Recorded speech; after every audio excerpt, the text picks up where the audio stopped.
Welcome, Anna Marie. We are so excited to have you as a top 25 leading woman entrepreneur. Thank you. And we want to hear everything that's going on at the New Jersey State Theater. Absolutely. So the State Theater is a really exciting place to be, especially right now.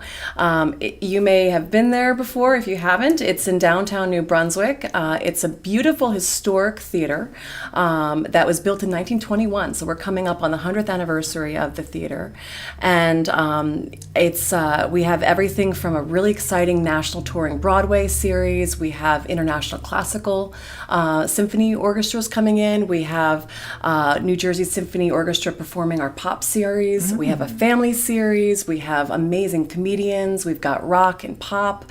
We've got jazz and blues. You name it. There's something for everyone. There's something for everyone. So let's talk a little bit about your specific function and job there. Sure. So I'm Chief of External Affairs, and I get to head up a really talented team of marketing and fundraising and social media PR professionals. We work on basically all the external communications, and we also work with our board of trustees, our donors, our patrons, and really with an eye of diversifying and broadening and deepening our patron base. Great. So talking about that fundraising and going out and targeting different potential prospects, do you work a lot with companies, and if so, how? We do. So we have a lot of corporate partnerships and corporate sponsorships as well, and they take many different forms. And actually, one of the things I enjoy the most is really crafting custom partnerships with corporations.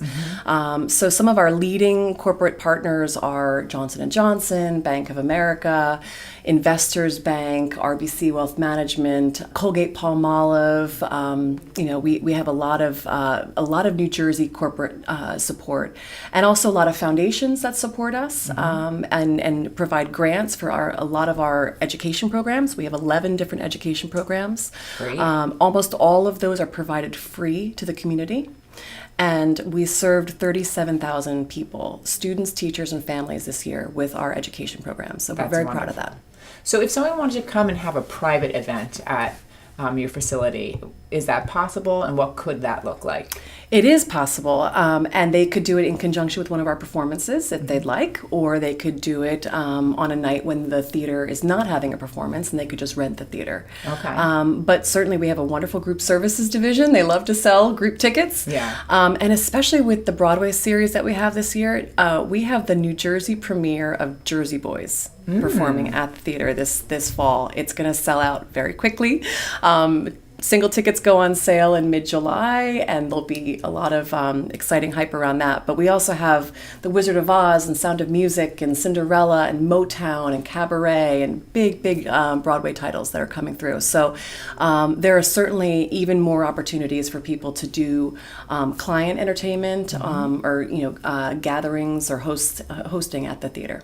Is there anything specific that you do to support women or focus on the women's market specifically? It's interesting that you asked that. So one of the most rewarding experiences in my past career was at Liberty Science Center, and together with Sally Glick, who's also a leading women entrepreneur this year, we actually launched a program called the Women's Leadership Council at Liberty Science Center, and Sally was the chair of that and did a fabulous job. At State Theater, New Jersey, we started this year for the first time doing a women's tea on the stage. And it was during Women's History Month in March, and we're going to be doing the same event next year, but we're going to be expanding it. So that's definitely going to be happening in 2018, probably in March. Also, with Cinderella coming in, we have a lot of moms and daughters that will be coming to the theater anyway, and so we have been talking about the possibility of doing sort of a princess tea previous to the performance. So the moms and daughters and grandmoms can come, bring their girls if they want to dress up in princess costumes. Aww. That's great, and then they can go see the Broadway show. Okay, so Leading Women wants in on the Women's History Tea. Wonderful. And I personally want in on the Cinderella Tea because I have two little girls. Excellent. So well, I have two little good. girls too, so I will be there with both of my girls, and I'm sure they'll be wearing princess outfits. So. Absolutely. Okay, so last question. Our event theme this year is Being the Change. How do you envision yourself being the change?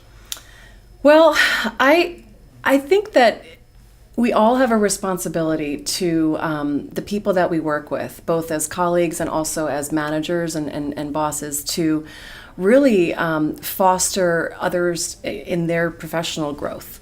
And I think, my team is so diverse in their talents and their skills, but I always like to talk to them, and not just on a once a year performance review basis, but all the time about how we can make sure that we are developing them as individuals and that they feel personally fulfilled, that they feel that we are giving them what they need in their career and giving them stretch assignments and things like that.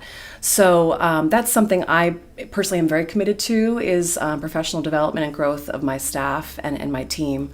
And I think in terms of being the change, I think it's really about being passionate about what you do. Mm-hmm. And I happen to be very fortunate in that I was a musician for many years. I was a professional musician out of college. That was my full-time job for a long time. And the fact that I now get to work on the arts management side of things and help other musicians and artists perform in our venue and help raise money for arts education and get the next generation of people to experience the arts, that's huge. So I see my role as an opportunity to be the change every day. I think that's so beautiful, and you're going to have such an impact on so many people. And thank you for keeping the arts alive and making it such a showcasing it in such a glamorous way here, right in the middle of New Jersey. Thank you. So congratulations, and we can't wait to celebrate you on October 16th at the Liberty House. Wonderful. Thank you. Congratulations, Anna Marie.